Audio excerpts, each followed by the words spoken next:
Thank you. The motion is to adopt Proposal 3. I have a second from Delaware. Discussion to the motion to adopt Proposal 3.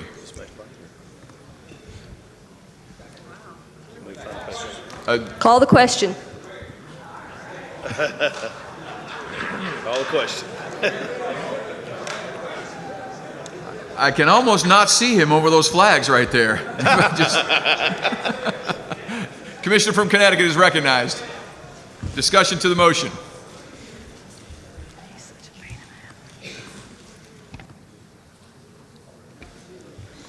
Thank you very much, Mr. President.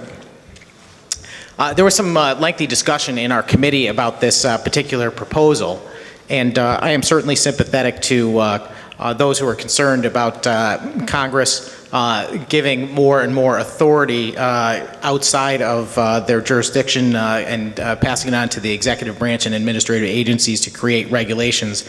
And sometimes those are things that they can distance themselves from, but yet still have an effect. And further still, sometimes the executive will take the original intent of legislation and turn it into something else via regulation. So those are certainly concerns that I share.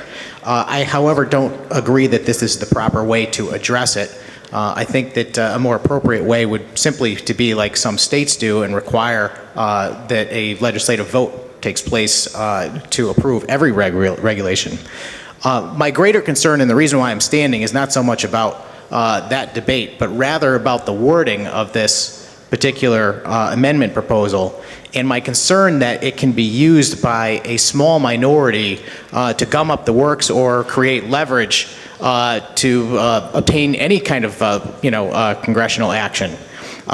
My concern is where it says, upon the transmittal of opposition, which would be coming from a mere 25% of the members, you have an immediate vacation of a rule. So you can have a majority pass a law which requires a regulation to be adopted, and that regulation could be adopted in good faith to the law, but yet the minority still, if they could come up with 25%, could stop that immediately and require a vote to occur.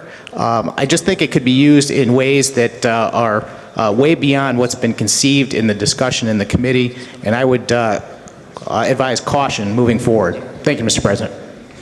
Thank you, Commissioner. Let me go to the Commissioner from Ohio.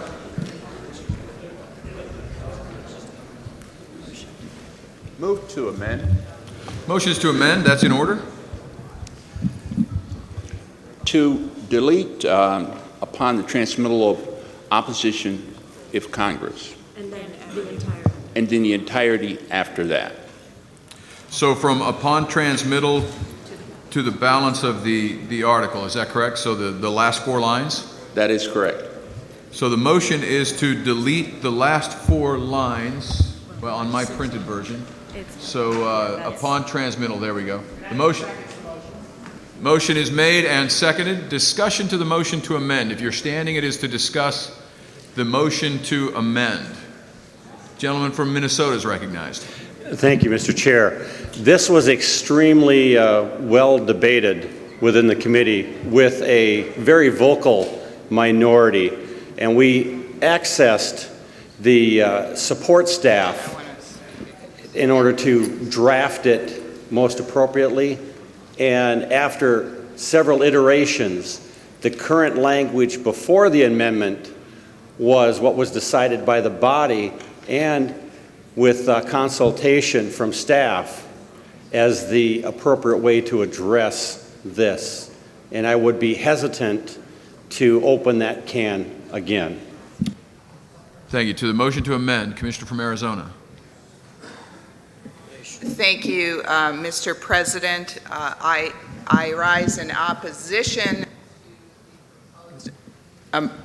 amendment to this proposal. I too served on this committee. We discussed this continuously for quite some time, and it was a majority of our committee that believed that the original language was the best to go forward, and I specifically would not like to remove the 180-day provision. And with that, I encourage people to oppose the most recent amendment. Thank you, Commissioner. Commissioner from West Virginia. Thank you, Mr. President. I would rise also in opposition to this particular amendment to the proposal. The Commissioner from Arizona touched on the reason why. I'm not sure that she fully detailed that out, but essentially with this amendment on here, what would happen is it says that Congress, the Senate and the House of Representatives would have to vote to adopt or affirm that regulation, but without a time limit, they could just essentially stall the clock and let it run forever. It could die in committee, et cetera, et cetera. So by putting something in there, it causes Congress to be forced to act or the regulation dies. So I think this negates that purpose and should be rejected because of that. Commissioner from Colorado. Thank you, Mr. President. I also am in opposition to this amendment, and the way I would characterize it is this amendment puts the authority in the hands of the leadership of Congress rather than the members of Congress, because in fact they could simply forestall the vote or in some other way prevent it. With the original language that this amendment, of course, takes away, as I'm reading this, the regulation must be voted on by Congress. Hence, the regulation, if ever questioned by a sufficient number of members of Congress, must pass that test to become law. And that is what I see the sense and the reason for Proposal 3. I urge the rejection of the amendment, the adoption of the proposal as originally written. Thank you, Commissioner. Commissioner from Florida. Thank you, Mr. President. I, too, think this amendment is very ill-advised. One of the most obstructive afflictions present in the Congress today is their postponement of action. A former member even told me, he said, you can't get a resolution approving Mother's Day passed up there in less than 6 months.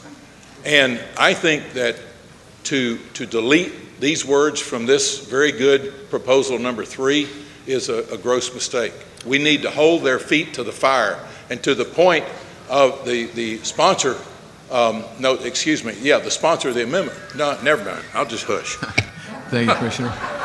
Commissioner from Mississippi, my apologies. I should have come back to you on the amendment. Did you wish to speak to the amendment?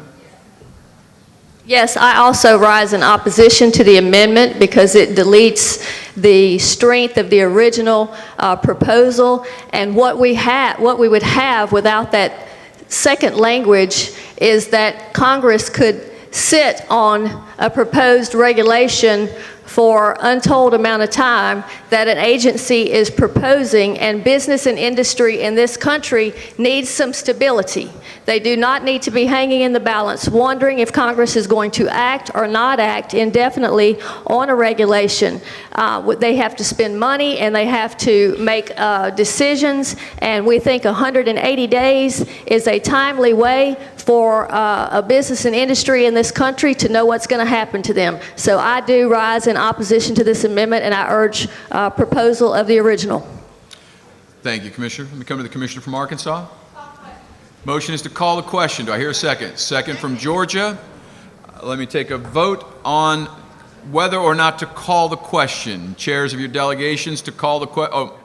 This is just to call the question. Welcome back to the convention's I'll come back to you after that. live simulation. My name is Ken. To call the question, before we take a vote on the motion, I'll come back to Ohio. To call the question. To whether or not, or what happened actually with the line item veto. And so that was a proposal that they were debating heavily on the floor, lots of different amendments, and the line item veto was killed. That amendment was killed on the floor of the Convention of States simulation. So I just wanted to come on real quick and let everybody know. I know we've been getting a ton of feedback on social media. Thank you for those of you that are watching us. I know that there are thousands of different watch parties going on throughout the country right now. It's a very exciting thing, and I'll tell you what, this is terrific to watch. But the line item veto proposal was killed on a roll call vote. Thank you for joining me. We'll be back in a little while.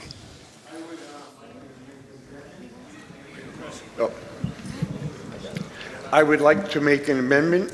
The first part is I remove the word if, and it says Congress shall vote within 180 days. And then I would remove such regulations would be vacated, because my complaint was with a lot of other people, We don't want Congress sitting on something. So place and simple, Congress shall vote within 180 days.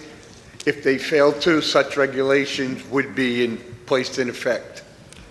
Okay, I'm sorry, if you, I'm not following the motion. Did you get that, Mr. Secretary? Congress shall vote within 180 days. If Congress fails, such regulation will be placed in effect. No. Or enacted.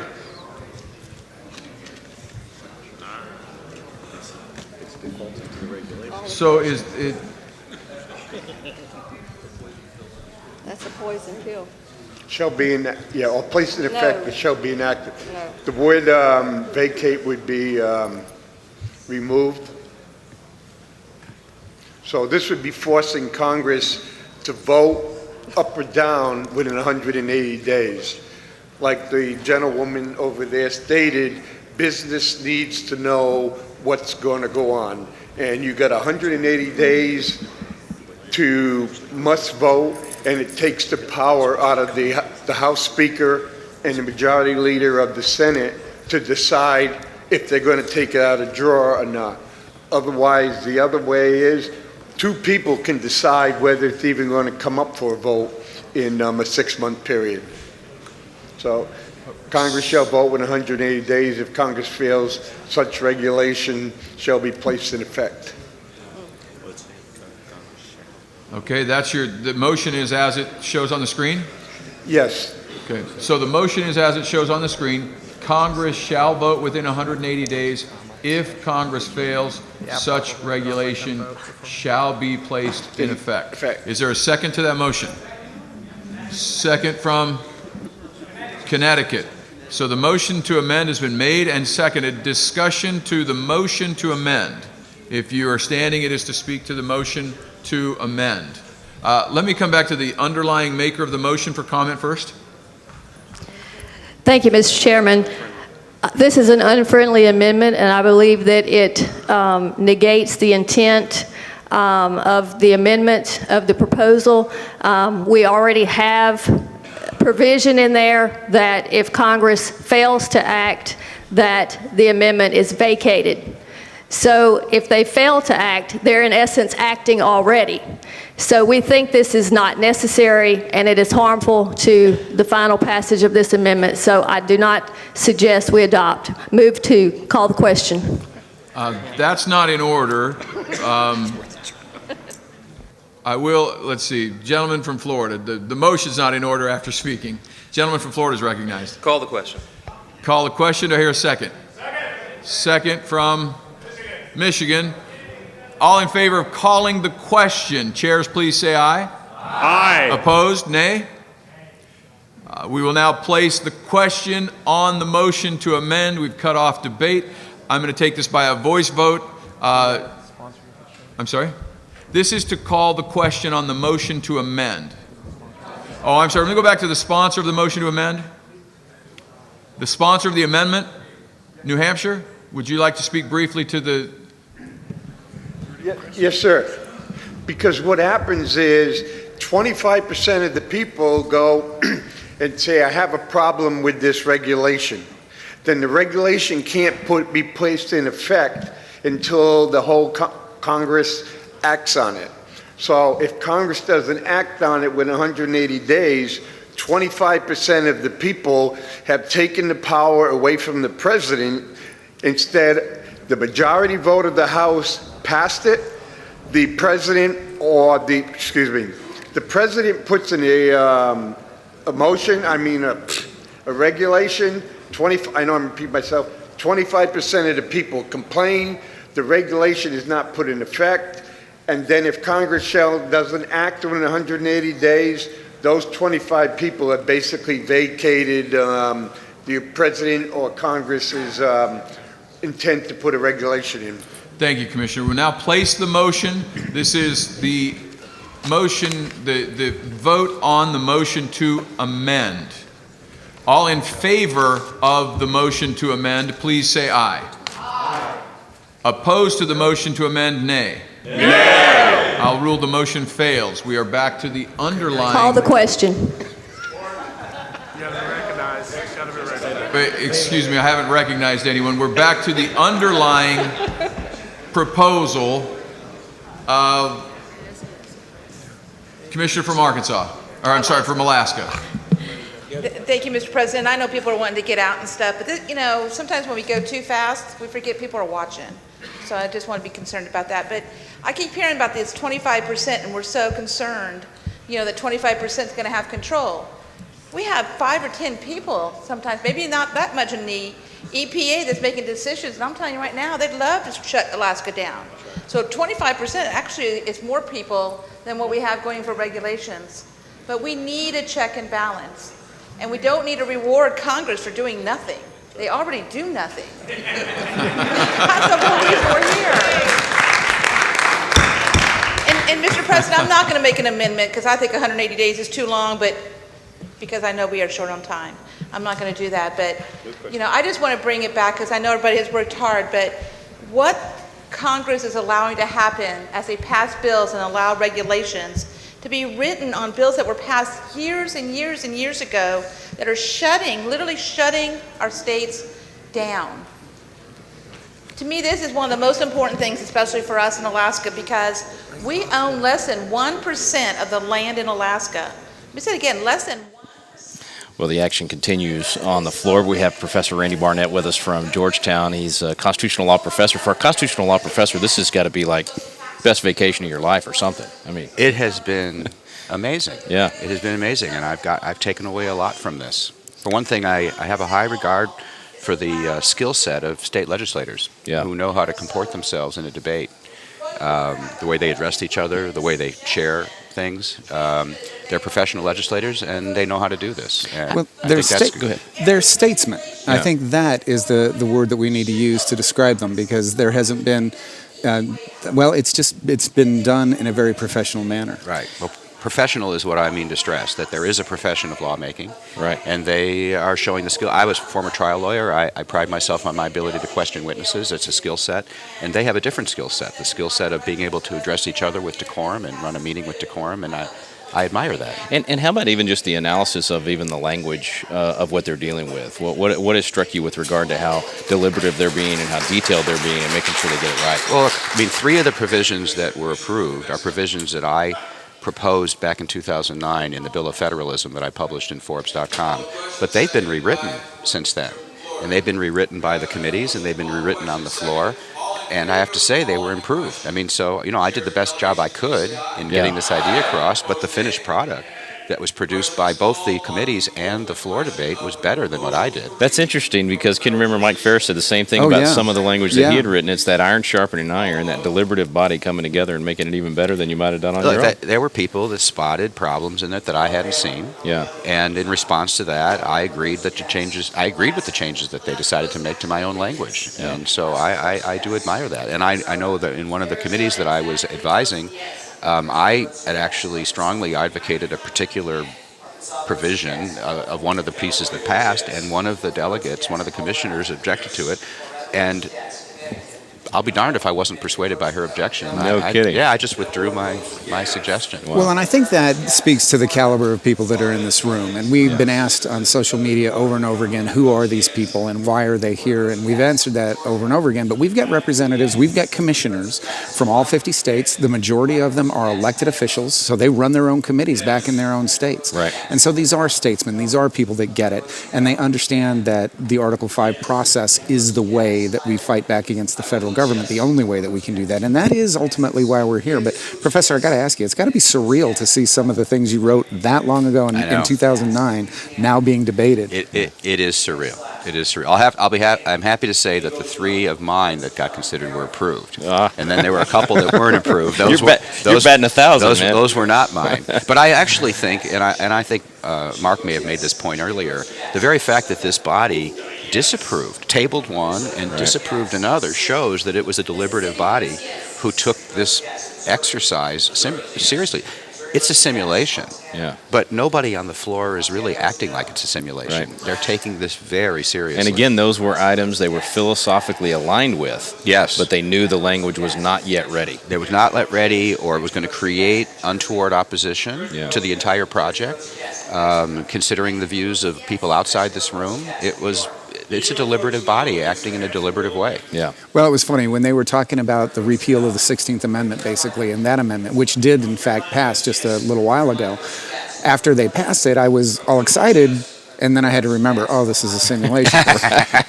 Yeah, it was really bumming me out. But that goes to the power of Article 5 and what we can, in fact, accomplish. So and true. if you want to save this country, you want to restore liberty and our beloved republic, this is the way to do it, Professor. And not only that, but look, let's suppose you have a convention and produces amendments like this. Now the country is going to be debating something. That's right. We're not going to be just debating personality and who's lying and who's not, who's lying about this and who's Right. not lying about this, and the state of this person's health or that person's health. We're actually going to be debating the Constitution and structure of our form of government in the effort of trying to restore our American republic. Yeah, I've thought for a long time, even if nothing actually got, adopted and then sent to the states and actually ratified, the education for the American people of this being on the news every night, but coming back to the last question on the constitutionality itself, are we following the Constitution right now? Absolutely. I mean, and for those of the people out there who think that there's some kind of sacrilege in having an amendments convention, you have to ask those people, did the founders make a mistake by giving us Article 5 power to have a convention? Were the founders wrong when they gave us an Article 5 convention power? And so maybe they're against the founders, actually. Right. I don't think they were wrong. I think they got it right, and it's time for us to get it right. We can thank George Mason for that, because Yeah. he's the guy that got it in there. As you can hear by the excitement going on behind us, there's a lot going on, so we're going to go back to the floor. Thank you for joining us. We will be back right Thanks, after Professor. this. Matter of business. Thank you, Mr. President. Members, this is referring back to my previous statement earlier. I would like for us to adopt as an official statement of this convention the following. The convention submits these proposals to the American people, these proposals meaning the proposals that we've adopted today. We submit these proposals to the American people with the conviction that they are a sound beginning to a critically needed national discussion about restoring the balance of power between the federal government and the states.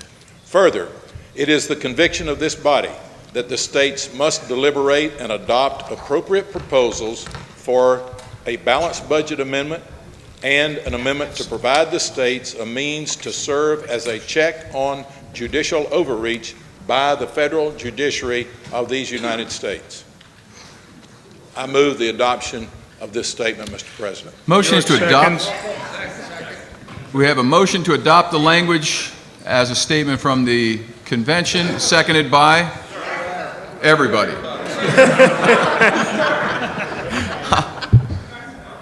We'll go with New Mexico then. Seconded by New Mexico. Any discussion to the proposal? Seeing none. All in favor, please say aye. Any opposed? Yes. No. Ohio votes no. Ohio votes no. Sorry you didn't recognize me. I wanted to offer a friendly amendment that included term limits in the resolution. I know the movement, perhaps that's not his favorite topic, but I think term limits was left out.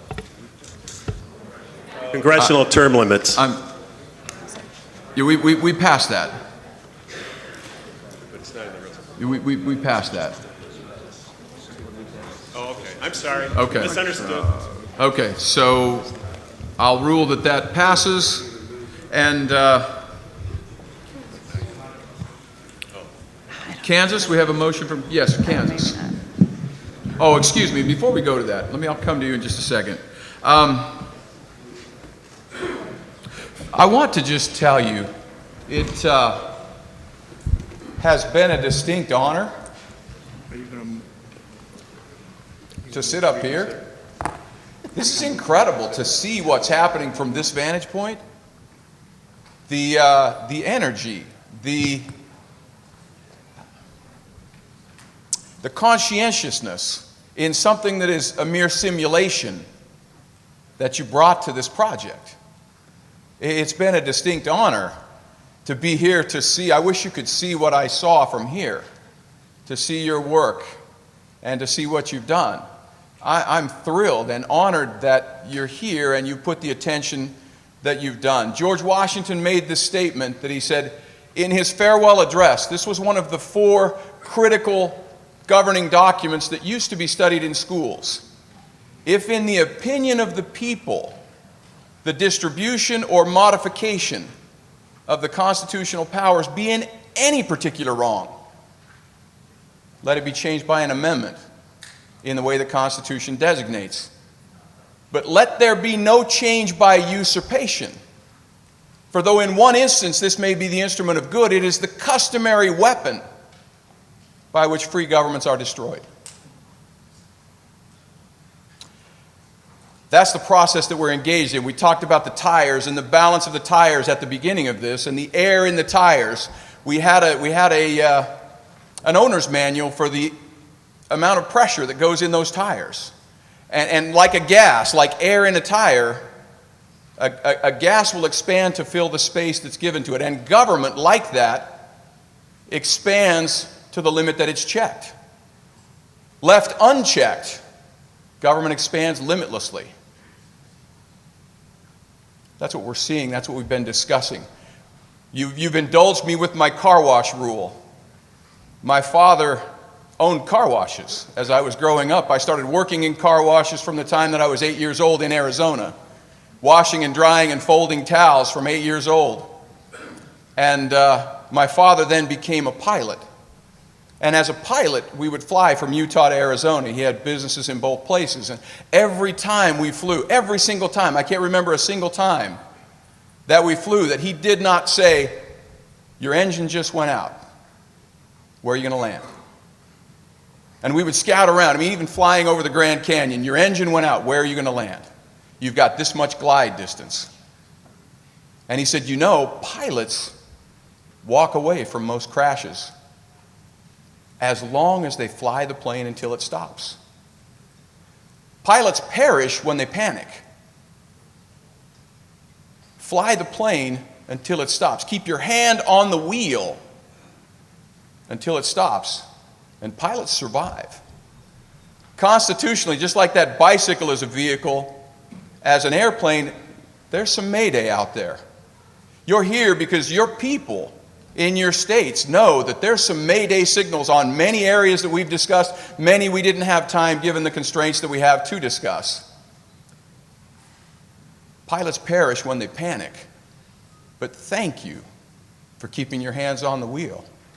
Thank you for flying this plane. Hopefully it never stops.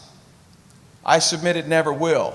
But we have that instrument in Article 5 to deal with this. I'm so honored to serve with you. I'm so honored to have had this privilege to see this in action. Thank you for your good work. Thank you for what you take back. And now it's time for us to be leaders among leaders. To take this back, take this spirit that we felt, what many of you have discussed as, I asked the question to some of you, what went well in your committees? And it was fun to see the eyes light up and said, we started out, we didn't know where we were going, what we were doing, and then almost like magic, the process brought things together. And that is the beauty of self-governance. That's the beauty of here beginning to exercise again our self-governance muscles, and that's what our system is all about. So thank you, I applaud you, thank you for the work that you've done, and again, I'm honored to this. I will now go to Kansas for one final motion.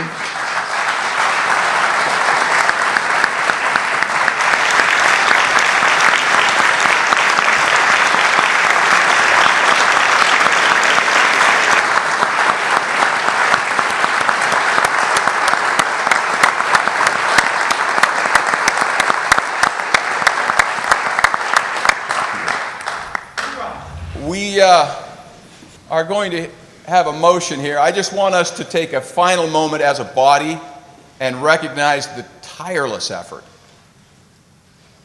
that has gone in from so many people, seen and unseen, to make this happen.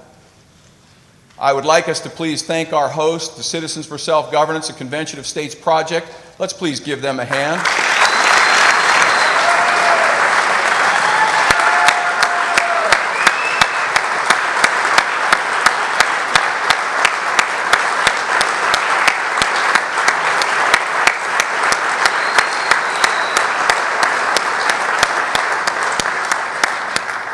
This is indeed a Herculean effort that is writing the history of this moment.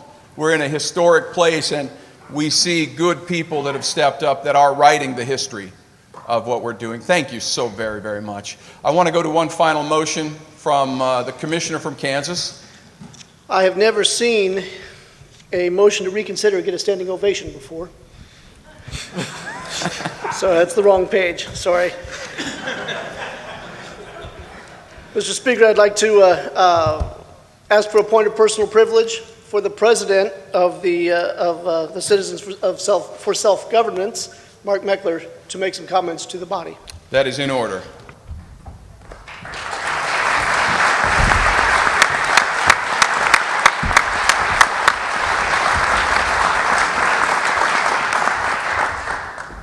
There are some people that it is extraordinarily important that I recognize that made this possible.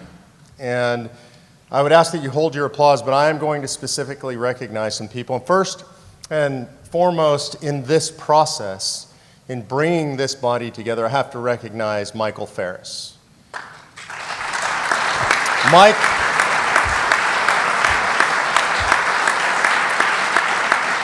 I literally don't know anybody else who would have attempted something so large. This is the man, if you don't know it, who made sure that he engaged in the fight that made homeschooling legal in America. And as if that weren't enough, right?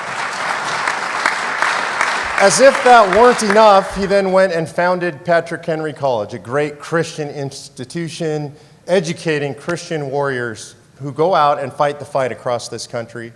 And then at a time when most people would have retired and rested on their laurels, Mike Farris decided that we needed to reform our entire system of governance through the Convention of States. Really extraordinary. Thank you, Michael.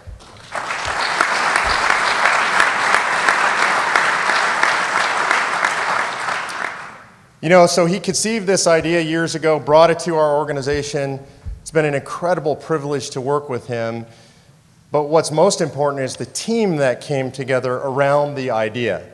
Mike couldn't have done this himself. I certainly couldn't have done it myself. And I have been privileged to work for the last 3 years and certainly leading into this event with the most extraordinary group of people I've ever worked with. And there's something especially extraordinary about them that I want you to know because it's a little odd. And it's something that you would notice, you might notice when I tell it to you, but you wouldn't notice otherwise. And that is that our organization begins from a very simple phrase. And that phrase is something that's quite unusual in our body politic today. And the phrase is 2 words, and those words are, be nice. It's odd in politics today, but when we founded our organization, we recognized that politics had become mean. It was always so mean-spirited, and people were vicious, and people were rude to each other, and it was combative and attacking. And we didn't believe that you had to do politics that way. We believed that you could engage in spirited debate without being mean. We believe that you didn't have to put the knife in behind people's backs to get things done. We believe you could look them in the eyes and have spirited debate and discussion and even dissent, but always be nice to the people around you. Always be kind to the people around you. So we have assembled a staff nationally that is extraordinary. 28 full-time staffers now, literally hundreds of state-level volunteers, thousands of field volunteers in the state. And the mantra remains in our organization, we don't even have to say it anymore, it's be nice. So there's a staff here that has done everything in their power to make your experience wonderful. And one of the leaders of that staff that I have to point out is Rita Dunaway. The structure and the substance of what you see here today, the way this convention operated so smoothly, there is really a single person who was responsible for that, and that is Rita Dunaway.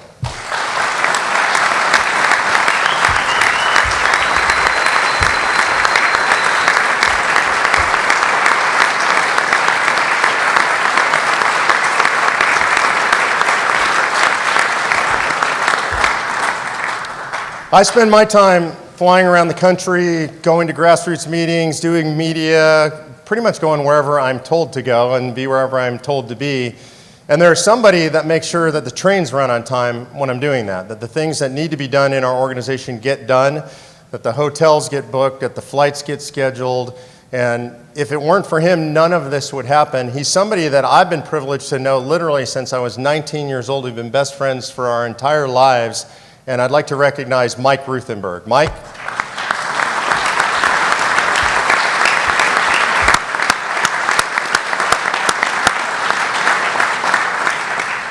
I would be greatly remiss if I didn't recognize the most important person in the room, because she's the one that makes sure everything in my life runs well.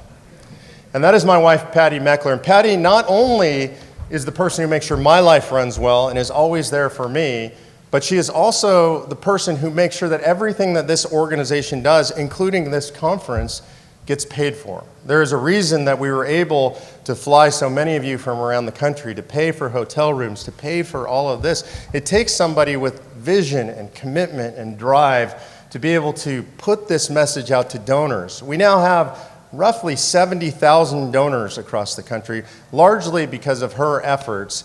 You have to know, if you've ever met her, that I married way up. So please thank my wife, Patty Meckler.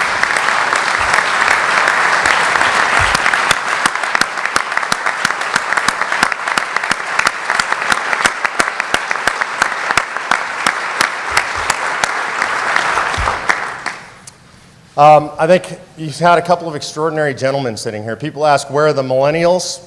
Here are the millennials. This thing ran smoothly because you have a parliamentarian who took the time to know Mason's manual, who spent the hours, the weeks, the months to know it.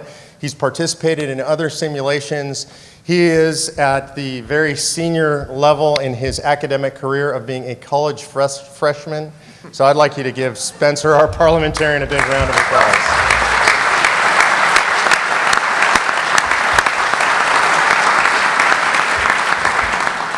Sitting next to Spencer is a young man who has a wisdom far beyond his years. I think you would agree this thing ran incredibly smoothly. The votes were perfect. Everything was calculated right. Things run on time. We were privileged to hire Robert Kelly straight out of law school. And he's been with us ever since he came out of law school. He is way better than most senior lawyers I know. He makes sure that I don't do anything that gets me in trouble. And it's really an incredible privilege to have him serving as our secretary today, Robert Kelly.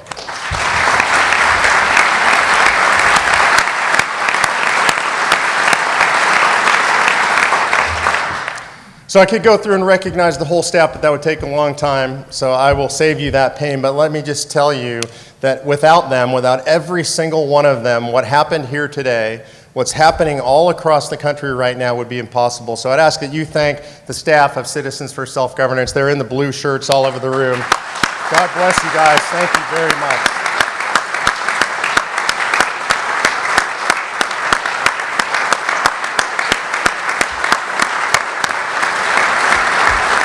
So before I turn the convention back over to Ken, and I appreciate the point of personal privilege that allowed me to do this, I want to thank all of you. A lot of you have come up to me or to other members of our staff and thanked us. All we were able to do was set the table, right? To make it happen took you. It took your commitment. It took your diligence. It took your intelligence. It took your passion and your patriotism to travel across the country and to come here and to be here and to participate in this. And once the convention started, it was sort of like dropping your kid off at college. It was off on its own, right? There wasn't much we could do about it. We sat in the back of the room. We were in and out. We watched it on the live feed. But you guys were on your own. And you excelled. Beyond our wildest expectations, you excelled. Over and over from everybody I talked to, they were astounded by the performance of this body, by the statesmanship that they saw exhibited by this body, by the intelligence and the passion of the debate, the demeanor of every one of you in this room.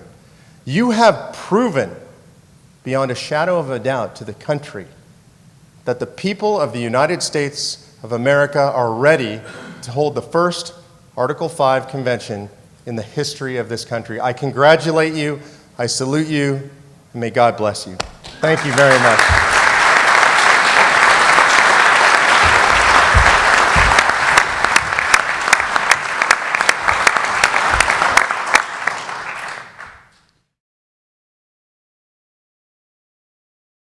The question facing us and facing our fellow countrymen is a two-word question, very simply, who decides?